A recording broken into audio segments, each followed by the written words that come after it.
everyone. Welcome to another exciting episode of Afro Scientific Spirituality. And I am here with my very good friend, Onos Mister, aka the Rainmaker. And today we are going to be talking about some very exciting topics with respect to African spirituality and Africans, the importance of the subject matter of our advancement and development, and so many things are on the list now. As you know, this is the place where we talk about this very subject in all sincerity. It's a place where we try to separate the facts from the fiction. We go into details and we separate the science from the superstitions, and of course, quite naturally, the concept for the misconceptions. So before we start today, I would like to know his opinion. He's a very good practitioner. In fact, a fourth generation practitioner of African spirituality. He's the original rainmaker of African spirituality. And I would like to know his opinions about this subject. So I brought him here today, all the way from Abuja, to tell us his own view of what he thinks about African spirituality. And before we go into details, I would like him to tell us what he thinks about the difference between religion and spirituality.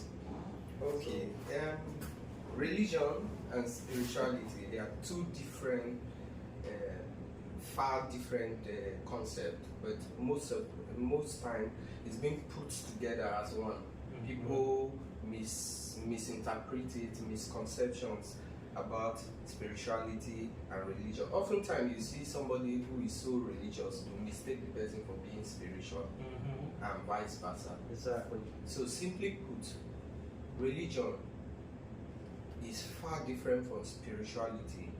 Religion is plural. Mm-hmm. Religion is what do I use to qualify it?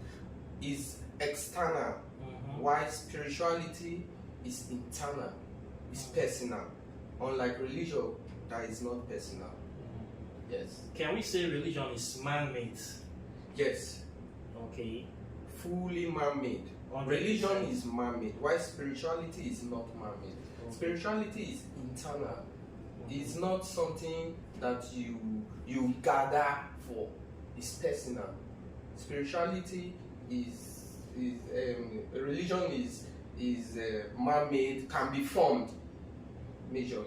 Okay. Why do you think many of these mainstream religious bodies, like churches, they claim to be a bastion of spirituality? Like when you see many religious people go to church every Sunday, and they think that because they go to church every Sunday, they participate in their religious activities, going to mass, taking Holy Communion, catechism, paying money to church. They think that they are very spiritual. No. Why do you think this is the way? If you participating in those things and going to churches, it only means you're being religious to the core. Mm-hmm. It doesn't mean you're spiritual. Spirituality, you can be in one place and be spiritual. You don't need gathering for you to be spiritual. But religiosity is a specific, it follows a pattern, okay. A laid down pattern by people like you and me. Mm-hmm. They say in the morning you go, on Monday you stand up, you do this. On Sunday you go to church. When you are in church, you stand up, you clap, you sit down, as well as every other religion, not only church. I just use that as example because we have so many religions in the world. They follow a laid down pattern, mm-hmm. that has been set for them. Yes. But spirituality is inward. Mm-hmm. There's no laid down pattern for spirituality. Like a doctrine. Spirituality does not have a doctrine. It doesn't have Everybody must pass the same suit, must be judged by the same measurements. You must do this. No, it's not in spirituality. Mm-hmm. Unlike religion. Okay.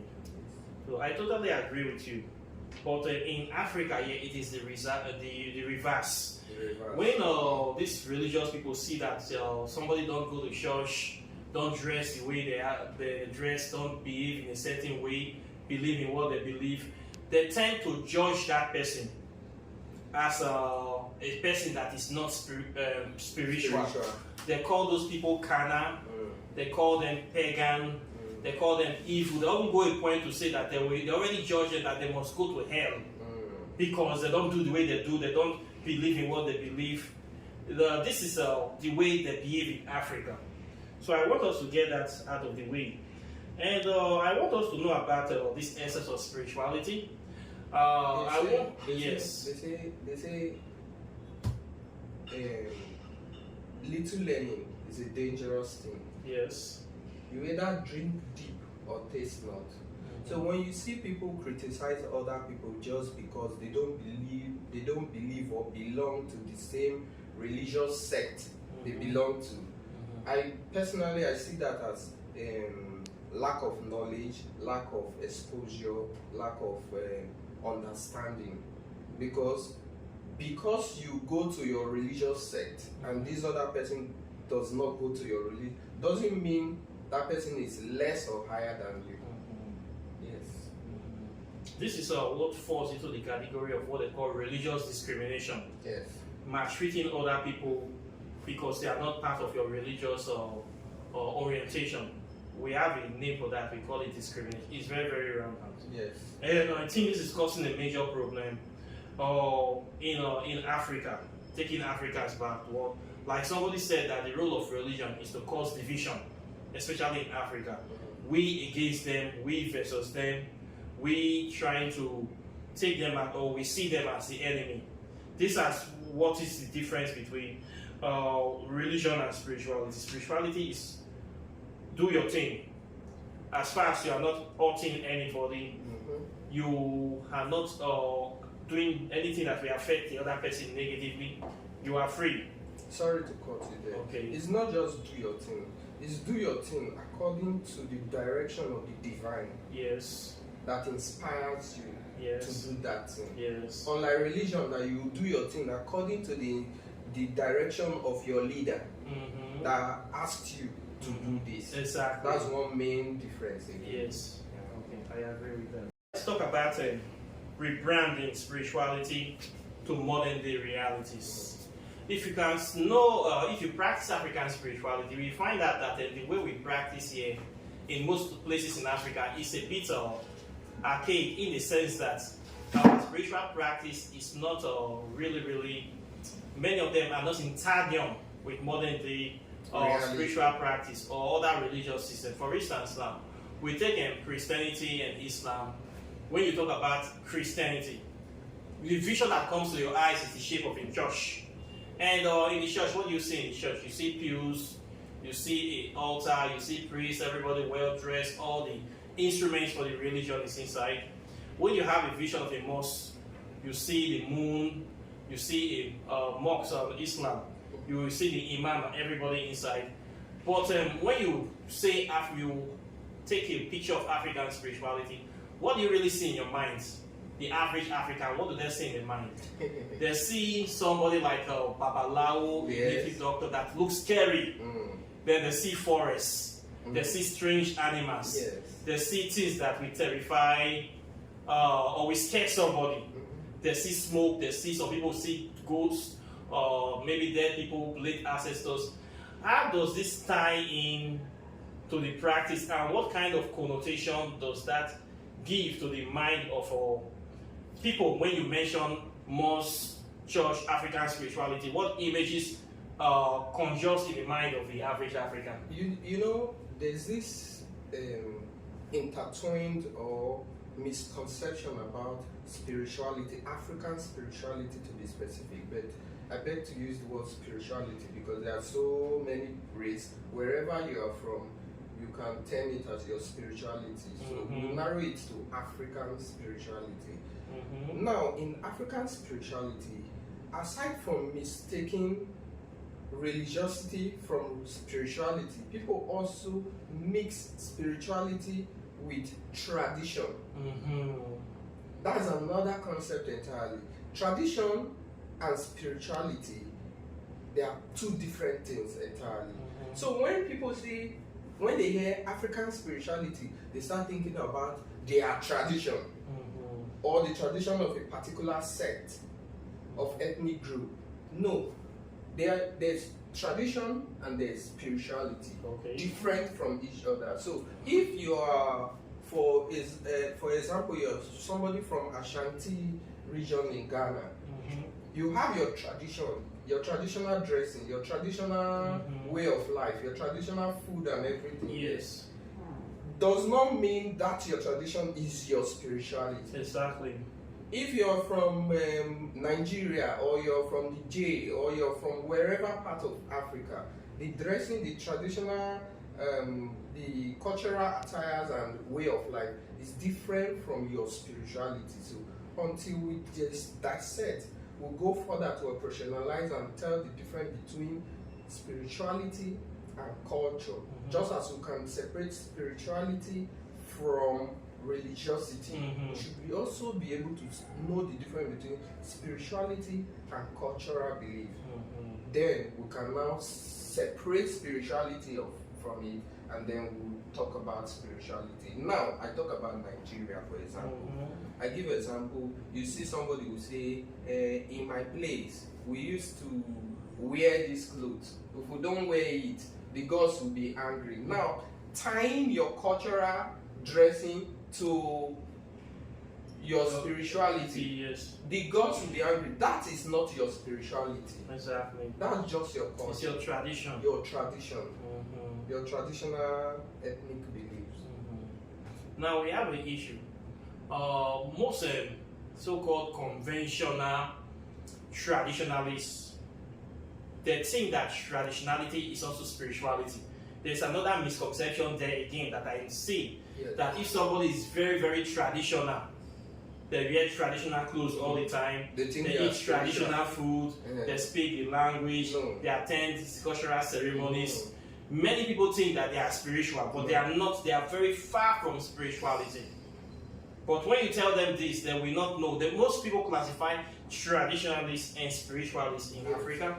And I have tried to point at this in the past, that traditionalism is not spirituality.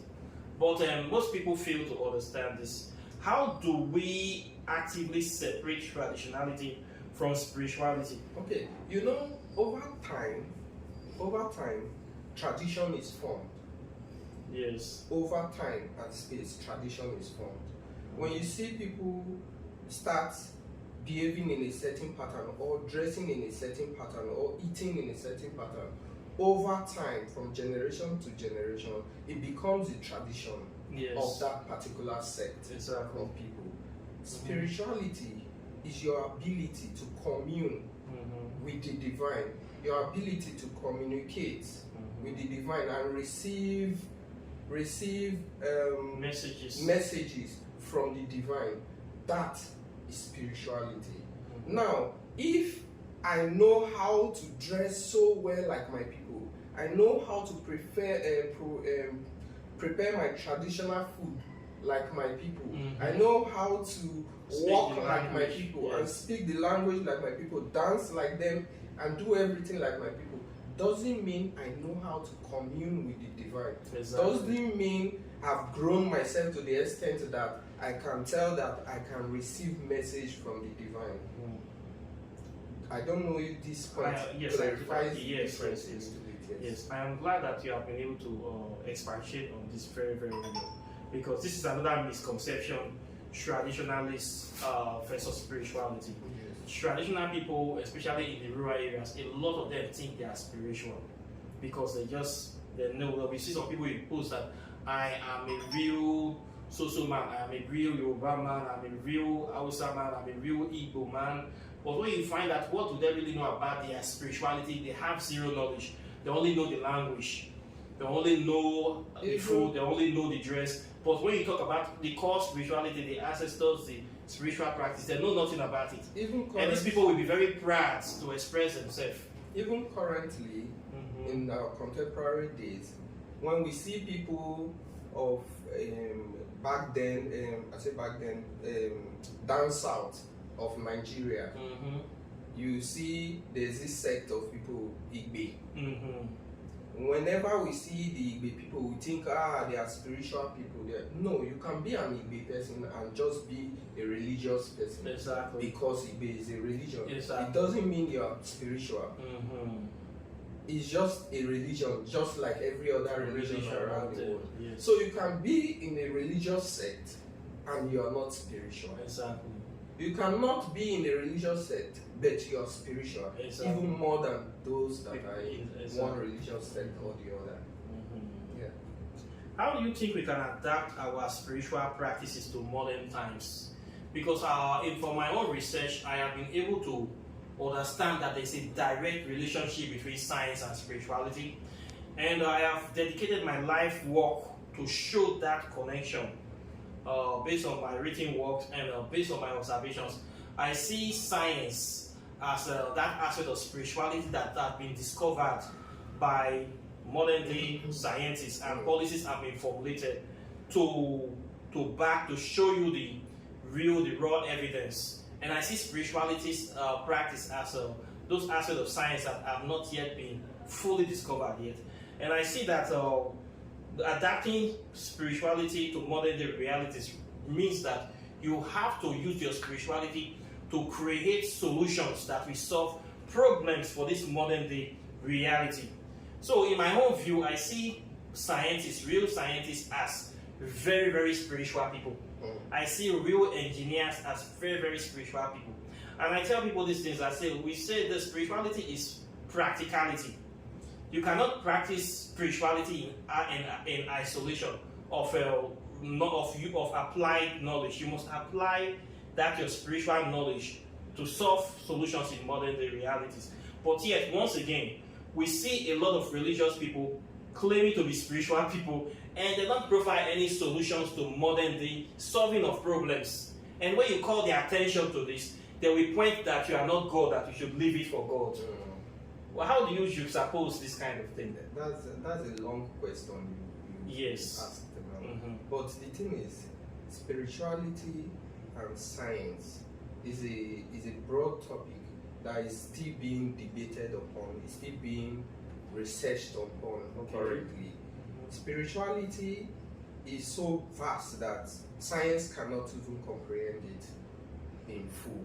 Yes, modern science are just beginning to catch up with advanced concepts in spirituality. So, rebranding spirituality in our contemporary day-to-day is like making spirituality known to the modern day people by using spirituality to solve the modern day contemporary problems. Yes. Now, if I come to you and start acting scary, weird, and doing things that have no meaning without proof, would you rather stay with me or go with somebody that will come to me with love and do things that I understand, speak in a language that I understand, dress, look so clean and presentable, smelling nice?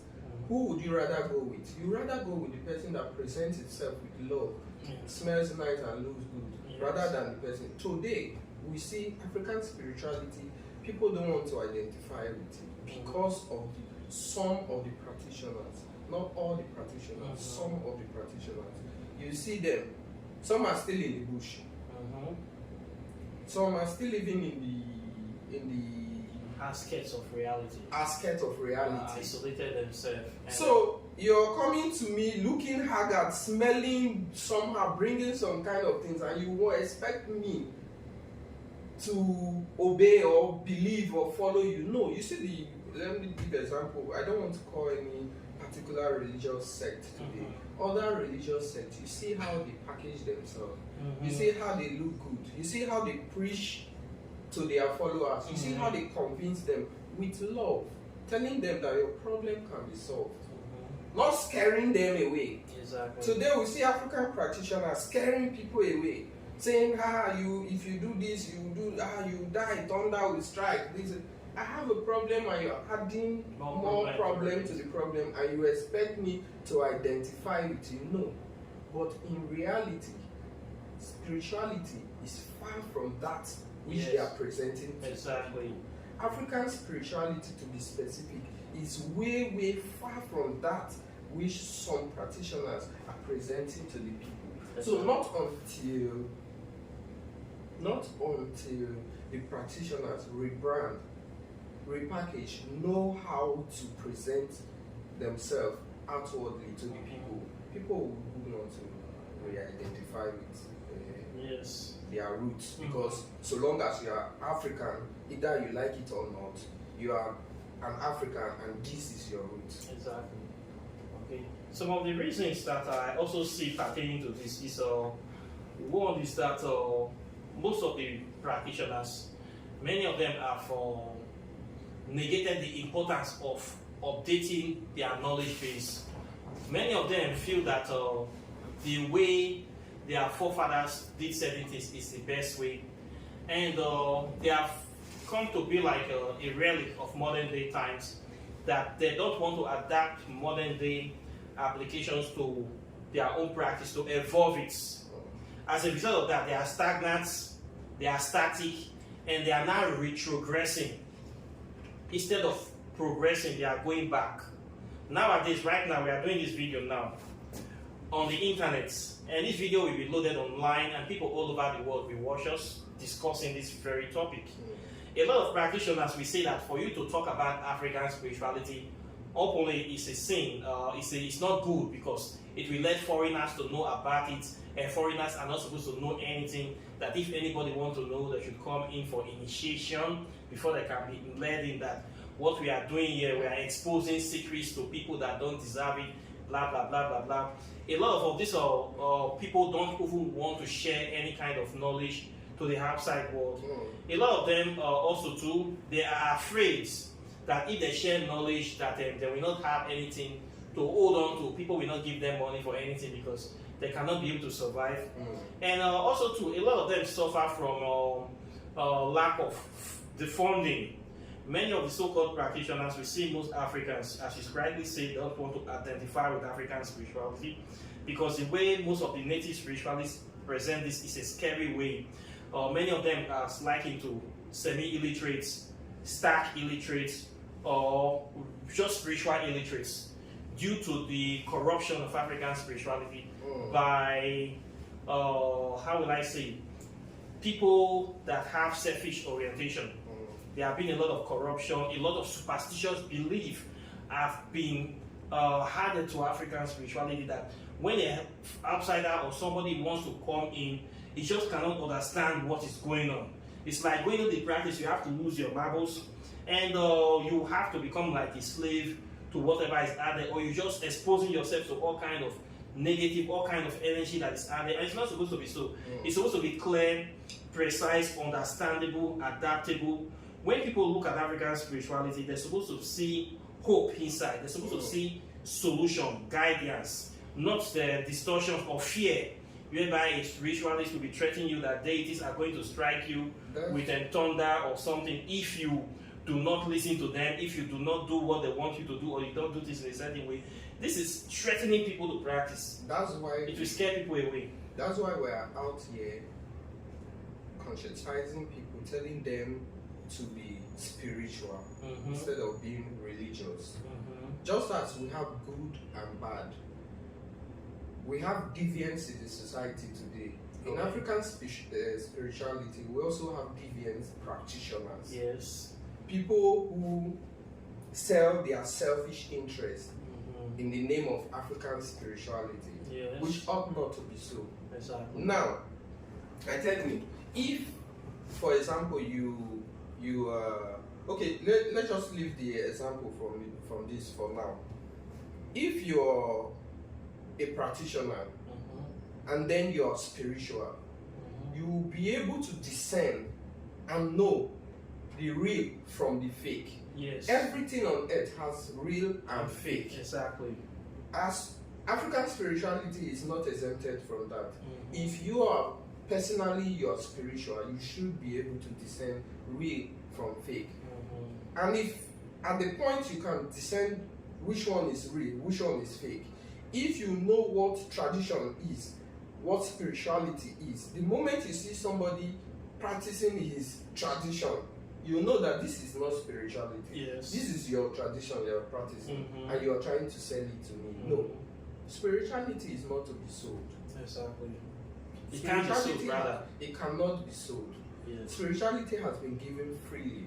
Yes. And spirituality should be given freely as well. Yeah. And if you are to administer. The knowledge of spiritual knowledge now, giving it to people freely, don't you think that there's cause for alarm? Because there are people that, for instance, let's talk the metaphysics of African spirituality. Right. I think there need to be a little bit of restriction in that, because there are people out there that will not value the importance or the sanctity of this knowledge, and then we use this knowledge negatively. So before we can talk about African spirituality, but when we talk about the metaphysics, it should be for people that have a certain level of high moral character or latitude. Those set of people are the ones that we can be trusted with those kind of sacred knowledge. Because when you start teaching African spirituality, metaphysics, there are people that will abuse this knowledge quite naturally, and it will be on you. It's just like giving immature children loaded guns or weapons or things that are too advanced for them to be playing with. What do you think will happen? Sorry, before I answer your question, let me go back to the first question you asked. You see, like I said earlier, culture is being passed down from generation to generation. So spirituality at a point should be taught as well to some certain things should be taught to the younger generation. Yes. If you say, I'm a spiritualist, I don't want to teach anybody my secret, I don't want to say it publicly, and then you keep it to yourself, you die with it. A lot of knowledge has died here in Africa. You die with it, nobody knows about it. Nobody benefits. Nobody benefits. Nobody can carry on from it. That's why you hear people who say today, my grandfather was this, he can do this and do, but nobody can do that today because they died with that knowledge. Exactly. So contemporary days, in this modern time, African spirituality should be taught to the younger ones. We should be able to differentiate. So I would like us to talk about why do you think most modern day African youths are afraid to identify publicly with African spirituality or the practice? Because I have come to discover that a lot of our modern day African youths, especially in the capital city, in this our so-called sophisticated African cities, when you see these people, they give you the hair that they are not from Africa. They give you that presentation of themselves that they are just here walking. There seems that they are being successfully being colonized in their own country. Everything about them is Western. They are actually pro-West except their own skin. And if you ask them if they will be willing to change their skin, many of them will agree if there's no side effects. So why do you think many of these people are ashamed to identify these modern people? Why are they ashamed of African spirituality? Well, personally, I'll answer from a personal view. I think because they see the practitioners of African spirituality are not really selling themselves properly to the contemporary day, and they are not really solving or talking about what the issue of the present day is. They go back, they still drag people to the olden days. Nobody wants to remain in the old school and do old school things. Everybody wants to move, everybody moves. And then they scare people a lot, the practitioners. Instead of preaching to people with love, bringing them, telling them why they should be more spiritual or why they should come be African practitioners, they scare them away. All that sect wants to bring people, they have a way of bringing people in, letting them know that modernity can be intertwined with their religion or their sect. While African spirituality scares people in the sense that they make them feel like it's backward. Anyway, that's just They see it as backward. Yeah, they see it as backwardness, outdatedness. Okay. Just imagine I'm coming to you as an African African spiritualist or African practitioner. I'm coming to you looking shabby, not looking good, not even knowing how to talk well. Do you think you want to identify with me? You don't want to identify with you. Rather identify with someone who comes to you and you want to be like the person. Exactly. Yes, that's the right word. You present yourself and people listen to those they want to be like, those that can mentor them. Exactly. Most African practitioners are not people that can mentor the modern day, most especially I'll say youth. Exactly. Until they start rebranding themselves, present themselves as people of high class and value in the society today, as people that can mentor the upcoming generation, start talking about contemporary problems and using the African traditional or practitioner method to solve contemporary problems. That's when people start seeing them as people to follow. Until then, people will keep running from African spirituality. You have a serious point there, because I have also identified this kind of problem, especially in my early days when I was practicing African spirituality. Most of the so-called practitioners out there that I came across, many of them are not people that I really want to emulate. Many of them, I will place them in the category of stark illiterates, with no insult to their personality, just what it is. Many of them are semi-illiterates, and I've come to discover that a large portion is also spiritual illiterates. So based on this, they don't know what they are actually practicing. A lot of them practice superstitious belief. A lot of them practice tradition in the place of spirituality. A lot of them are just there making a mockery of the whole thing. It's like a hustle. Like, okay, I live in a village and let me just set up some things and deceive people from the city that I am a practitioner. When I put up scary things, put on skulls and bones in my terrain, wear red and rub native shock all the time, people see me as an expert. Yes. Now, and they have nothing to offer. Now, sorry to cut you. Let me ask you some questions. How many, I'm not saying there are none at all, but the percentage is very, very slow. How many African spiritualist practitioners have you seen with a PhD degree?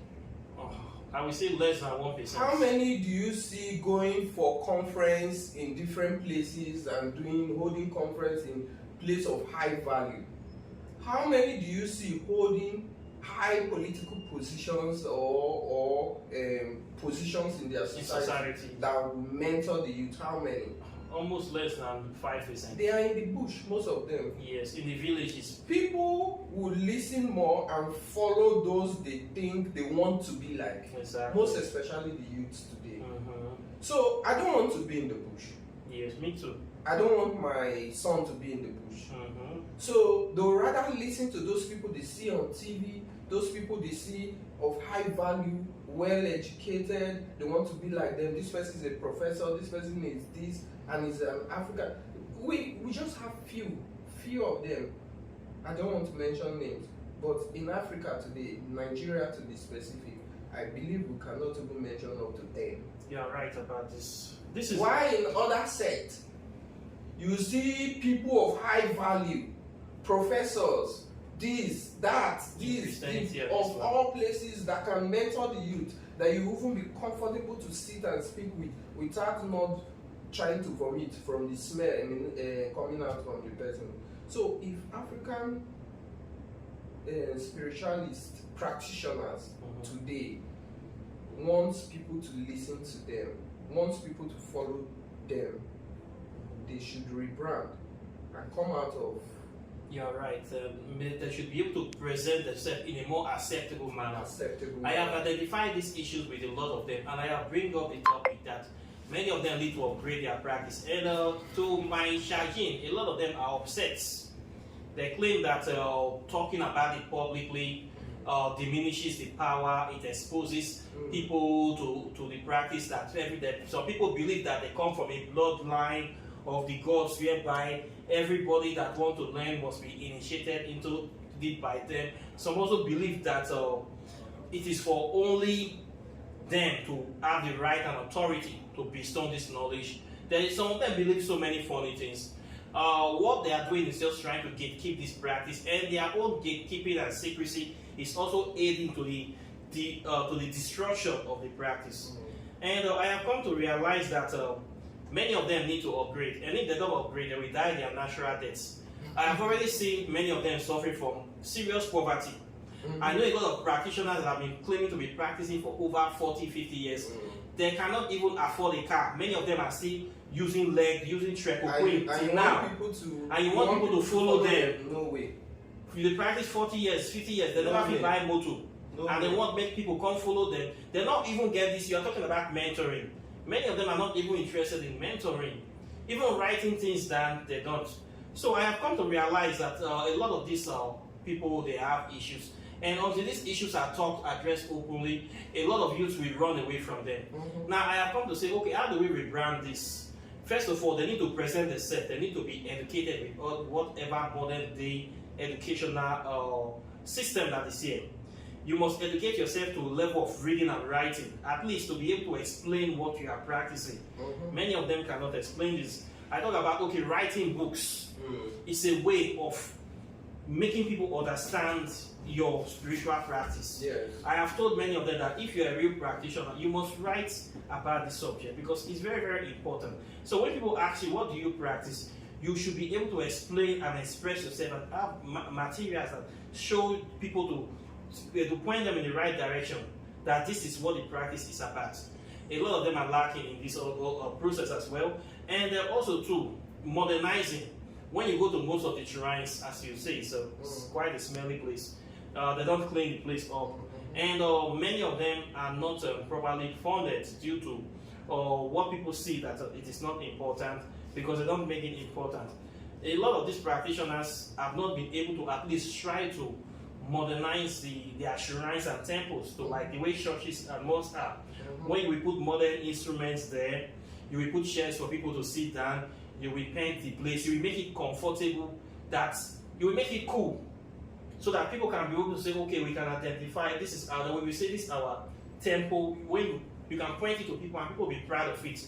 But a lot of shrines now, you cannot point it to people because it's not a place to be proud of. Nobody wants to go to yes, because it's like a place for mad people. Even today, 2025, you will still hear scary stories of what goes on in the shrine. Exactly. In different shrines. You hear people say, in this place, you go there, if you cannot cross this particular line. If you cross it, there are places that are sacred, yes, we understand. But by the time you instill so much fear in a person or in a group of people, those people would not ordinarily shy away from that thing you're making them scared of. But until we start preaching African spirituality with love, explaining to people why they should come, solving contemporary problems, people will still continue to run away from it until the practitioners start presenting themselves as people of high value, of people that can mentor people that people will see and want to emulate. People will keep running from that. And most importantly, we should learn to integrate into the society, tolerate other religions, sects. Today, African spirituality, when they see, I tell you, if you see a practitioner and then you see somebody of another sect, they'll start pointing fingers. They'll start condemning those people. No, we should be able to tolerate each other. Let those people know that this is what we do. Show them how we do it. As well as listen to them, see them, and respect how they do theirs. It doesn't mean you're less, or does not mean you've stopped practicing your religion. It's only being that you're being tolerant. And when you're being tolerant to somebody like me, I'll listen to you. And when you try to profess solution to my problem, I want to listen. And because you're somebody of high value, you're somebody of well behaved, and of good character, I will follow whatever you're telling me to do. But if you're otherwise, do you think anybody wants to listen? This youth of today? Exactly. Nobody. Yes. You have a serious, solid point here. People will not follow who they don't want to emulate. No. These most of our spiritual practitioners, many of them are not worthy of emulation. Never. When we look at the life that they are living, they seems to be struggling, and they are not even in touch with modern day reality. A lot of them don't even know how to use the internet, even to operate a smartphone, or trying themselves to want to modernize their practice to make it appealing to modern day people. It makes people run away from them. They look them as backward, as old school. This is the image that I've been trying to change with practice and teaching of African spirituality. You can practice African spirituality and still be up to date with what is going on in the world. Yes. Modern, dress out, come out, and be able to compete in any with people from any other part of the world. You can be proud of yourself. We take example of the Chinese people. The Chinese people, they are not Christians. They are not Muslims, as we know, but they are very, very spiritual people, and they are very, very practical. Mm-hmm. They are all about serving their ancestors and manufacturing, producing, creating things that solve problems for the world. Using it to solve their They use modern their day spirituality knowledge to solve problems for modern day. Mm-hmm. Japanese people use their spiritual practice to solve problems for modern day. The Indian people do the same thing. But when it comes to the African people, what do they use their spiritual practice for? To oppress people, to draw people backwards, to do evil to other people, to cause problems, and to worship parasitic deities. This is the problem with African spirituality. If we can be able to separate the spiritual practice from tradition, from religion, and also from politics to a certain extent, I think we'll focus on just solving problems with the spiritual knowledge. You know, I think we will go a long way. You know, over the years, even politics is one of the factors that killed African spirituality, that made African spirituality underdeveloped Exactly. today. Because most of those leaders in the old days, they will come and bribery. Yes, bribe the... It's not today. I know. Bribe the priest. That's the person, the In chief charge, priest yes. in charge to turn matters Or around, endorse them. to endorse them, Mhm. to judge against someone who is innocent. Yes. And remember, these deities, these spirits, these divine spirits that goes with the African spirituality, they are so much against that. They withdraw. Yes, I withdraw from this right. They withdraw, and when they withdraw, there is no more progress. There is no more truth in whatsoever you're doing. Yes. Over time, you fade out. Yes. That's what's happening. Those are that's just one main factor killing the practice today. Now, if we're talking about how do we bring this to modern day, how do we make modern people accept it and come in and practice and know their roots? Yes, every African is supposed to be African spiritual practitioner. Yes. Every African. But how do we bring them back today? The only way we can bring them back is first accepting others, knowing that we're in the modern world, Mm-hmm. knowing that in these contemporary days there are so many people, diverse people, not only Africans around the world. Yes. If we are not religious tolerance in our practice, in our society today, when we see strangers, we say because they are not from us, they are not practitioners like us, we start discriminating against them. Yes. No. If we stop that, they will listen. Okay. They will accept whatever you're preaching to them. If you present yourself as someone of high value, they will listen. If you do these things, these little things, you see people, contemporary people start saying, okay, what's this? If you write in a book, you necessarily must not write these days. We have internet, we have everything. Say your mind. Tell people what you know. Mm-hmm. They will listen. Only if they see you as someone who they can follow. Relate with. Yes. Okay. Yes, thank you very much for this point.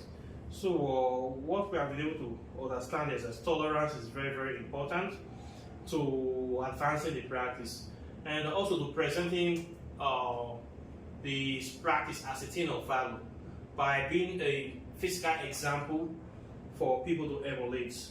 Okay, I want to talk about the need, the importance of the role of governance. You talked about politics. How do we separate politics from spirituality? Because spirituality is about getting more control of your life. It's about power. Politics is also about assuming power, having access to guide the affairs or the future or destiny of a people. You know, in our modern day political practices, we have the thing called democracy. What does the elected affairs or people in charge, the presidents and governors do? They have the power to change the destiny of people. In that, there's a spiritual essence. People give you their spiritual energy in the form of their votes, in the form of their supports, believing that you will do something good for them, or you will be able to make decisions that will make their life better. How do we apply spiritual principles to this? Personally, I believe we should even, on the contrary, I believe we should even inculcate more of African spirituality into our African politics. How do we do this? It will make our African politics grow, and it will bring development in Africa generally. The only way we can do this, one major way we can do this, is by making our leaders, when they go to, for example, I'll give you an example now. I'll use Nigeria as a case study. When a leader is being sworn in, you see the chief judge will come with a Bible or Quran, and then they take the oath of office. Yes. Then they go back and do contrary. Yes. Most of the time. Yes, not all the time, but most of the time. If they do that and take the oath of office with our African deity, do you think they will be able to go back and do contrary to what they say? No. They will be held accountable by that deity. So if we inculcate this into our system like this, you think things will grow. If I'm telling you, if I'm a politician and I'm telling the community that I'm going to build school, I'm going to build road, and all my manifestos have been placed before them, because of that, they decide to entrust me with the office, and I'm taking oath with one deity that I'm going to do this. If I don't do this, let the deity this strike me will down. before me. My dear, you will see rapid development, because you know African spirituality is strong. African, the deities, they are active. They are very active. They don't joke. They will strike you instantly once you do contrary. So if we put this, inculcate it into our practice, our political practice, you see development. Yes, but you don't think this is a major reason why they try to avoid or ignore? But we cannot do this. It cannot be inculcated into our practice today. Yes. It cannot. If the practitioners do not wake up and take up the challenge of educating themselves, preaching this out to these people with love, making them see reason why they should accept this, with love, emphasis on love, not scaring people away, telling them this, carrying blood everywhere and smelling all around. If they don't do that, they will not see them as people of relevance. And if you are not being seen as someone of relevance, you cannot come and sell your gods. They say they should come and take oath with your gods. In where? With who? What? You understand? So we should be able to present ourselves, package ourselves, and show to the world that we are people of value. Yes. We can also do this by incorporating the study of African spirituality into our educational system.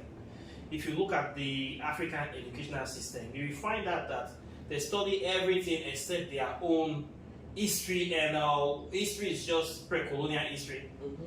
Or we don't even have anything about our spiritual knowledge in our curriculum. It's like it is dead. Okay, now let me ask you, what do you want to teach the younger ones about African spirituality in our educational system.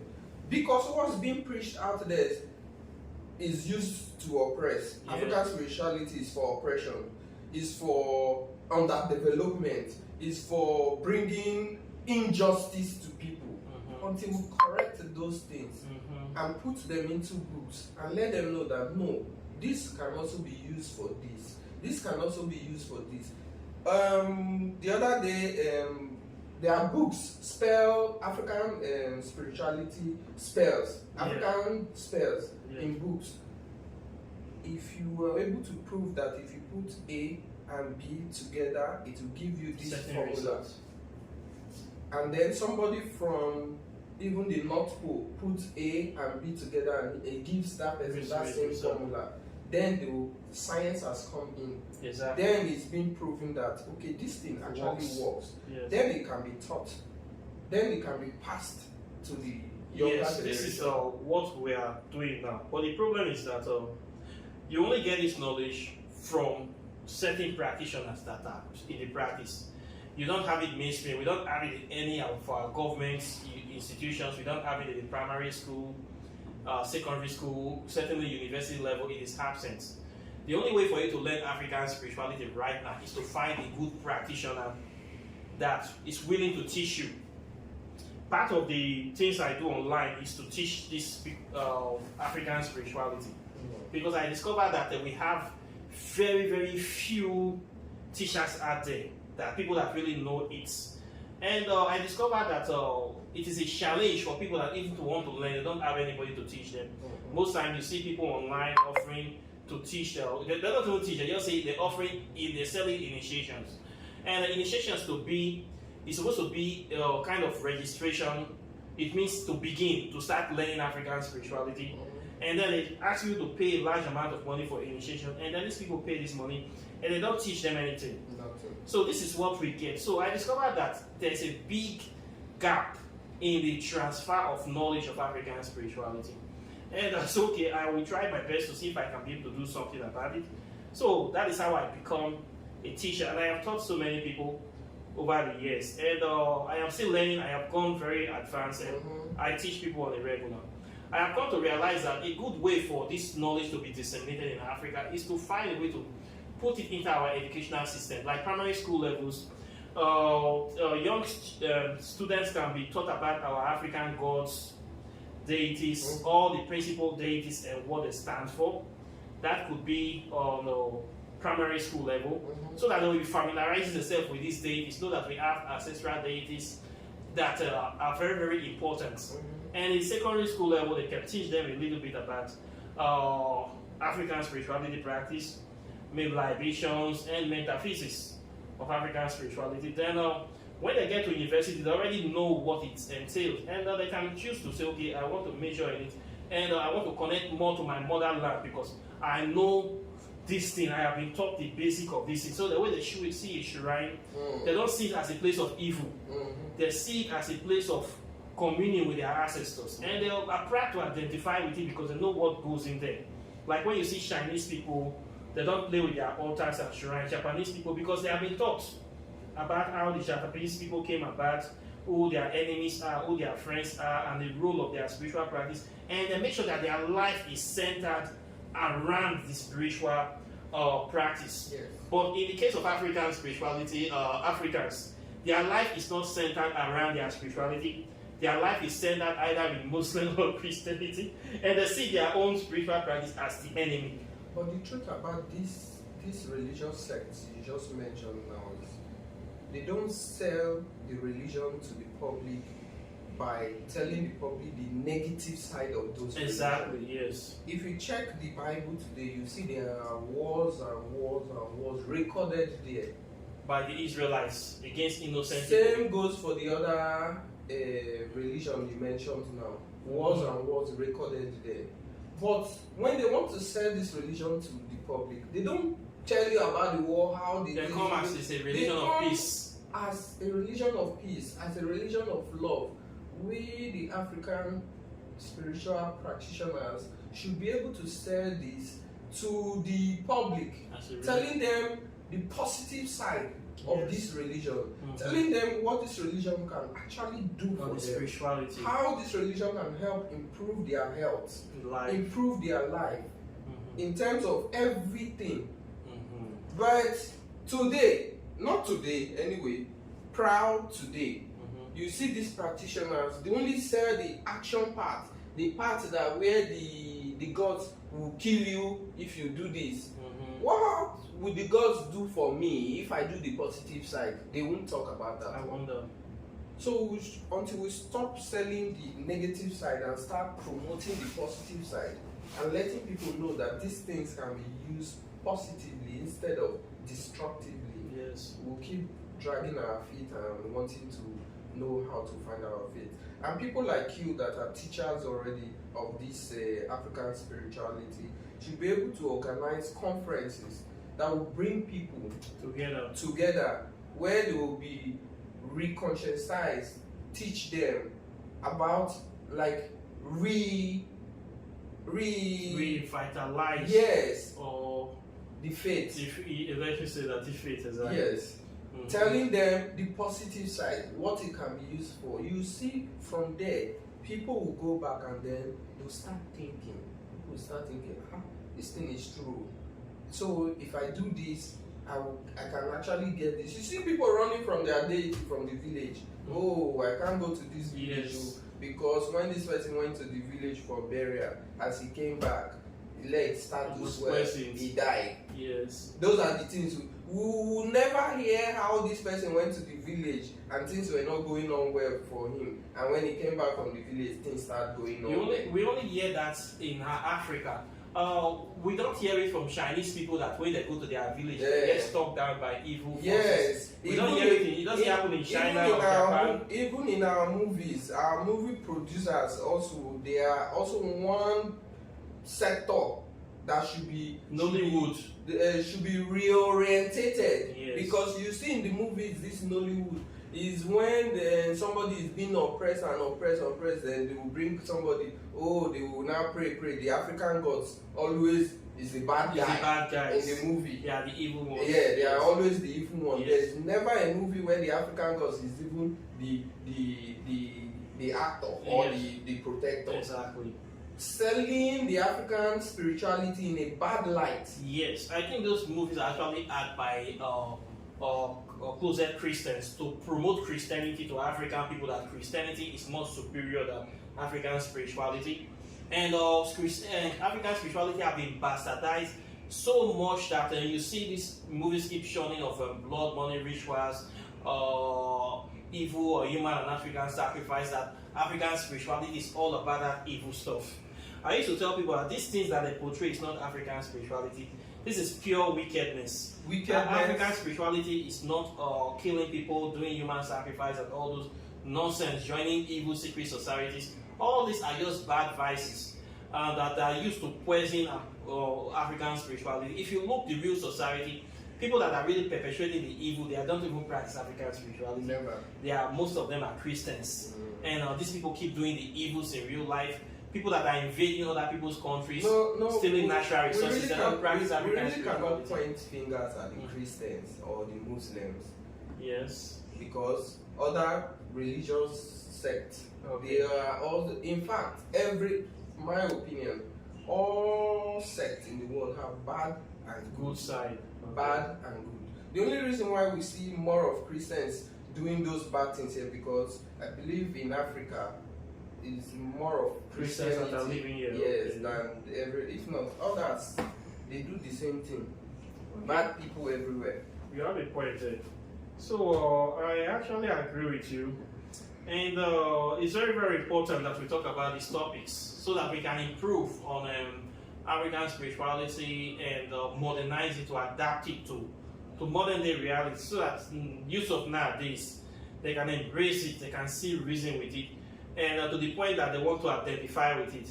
Part of my strong point is explaining these discrepancies, the superstitious things that we find that is unnecessary, and I try to demystify it, and I try to focus on the scientific aspect of African spirituality, the productive aspect that we can use to improve our life. Because I believe that any spiritual practice you are focused on must be something that is designed to liberate you, to empower you, to prosper you, to enlighten you. Any spiritual practice that does not do this, it's not worth practicing. And I believe that African spirituality is the only spiritual practice that can be able to free us from the shackles of economic bondage and Western imperialism. And I see that it is the vision that the youths should need something like this that is not polluted or corrupted by Western car prices. So I thank you very much for being on this show today. I'm very, very grateful. Your opinions are very, very invaluable and very, very important. And this is what we do when we talk about Africans. I mean, it's very valuable. When you say something is important, it means that it's very, very important. It cannot be overemphasized.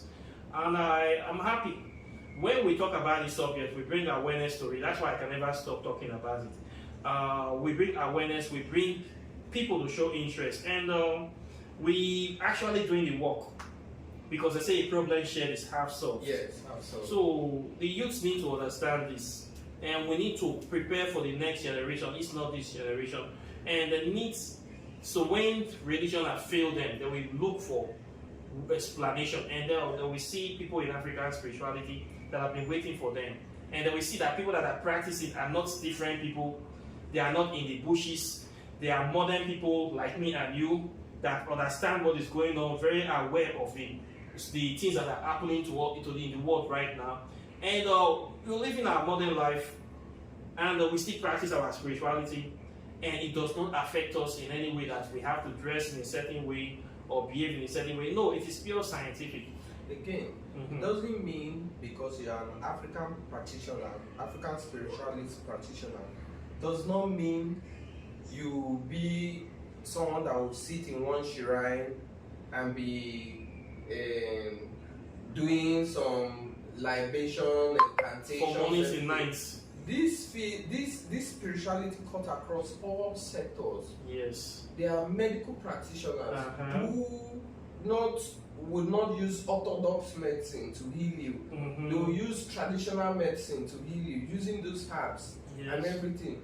If we develop them, we will now be like those Indians, those Chinese that we always refer to and talk about every day. But today, before now, it's being portrayed in bad light. That's why you see nobody wants to practice. Yes. But if you read most times, you see them going back and running back to the village. Yes, going back to the root. Say, hospital is too expensive. Let me go back to my village. There's one man in the village that knows how to tie. Who is that man? That man is an African spiritualist, African practitioner. You understand? Exactly. That is being overlooked and not being developed. Even that man himself should be able to come and sell himself. See hospitals, orthodox hospitals, they are so clean, well organized. You should be able to set up your place, clean it up, organize, and then be able to tell people that I'm using this leaf, combine it with this one, so that the next generation will know that, okay, this person, if he takes this one and combine with this one, he can heal both. Exactly. Not hiding it and say it's for my generation, that you will not even pass it to them. Okay. So if we are being able to tell these things outwardly, make it public, tell people to come, you see, people will come. Okay, I totally agree with you. So I thank you very much for today. I look forward to having you here on the show next time. And I'm very, very delighted. So I think we'll call it a day today. So for those of our viewers that are watching out there, this is Afro Scientific Spirituality. And this is Onos Mister, aka the Rain Maker, and a very powerful practitioner of African spirituality. And it's me once again, wishing you life and direct from Abuja. And I want you guys to stay safe and keep the fire burning. And I'll be seeing you in the next videos as usual. So take care and bye. Peace. And of course, please don't forget to get my new book on plasma physics and African spirituality. This is a book that talks about the science of the sun the origin of the sun as the place of life, and talks about the inner workings of the sun for ultimate power generation, and how we can tap into the veneration of the sun to understand how to harness the power inside to be able to create unlimited free energy. So this book is already out. You can order it now, and it's a very powerful, explosive book. I'll be doing the launching next month. So please, by all means, get your copy, and you need to have this copy. It's very, very important, because this is an advanced level of African spirituality that we give you that knowledge that is needed in this day and age. So please get this book. You can contact me on my channel, Afro Scientific Spirituality. You can also contact me on my website, River of Knowledge. You can contact me on WhatsApp and on the YouTube channel for this book, so you can get your copy and know what life is talking about. So thank you very much for this day, and I'll be seeing you in the subsequent video as usual. So take care and bye. Peace.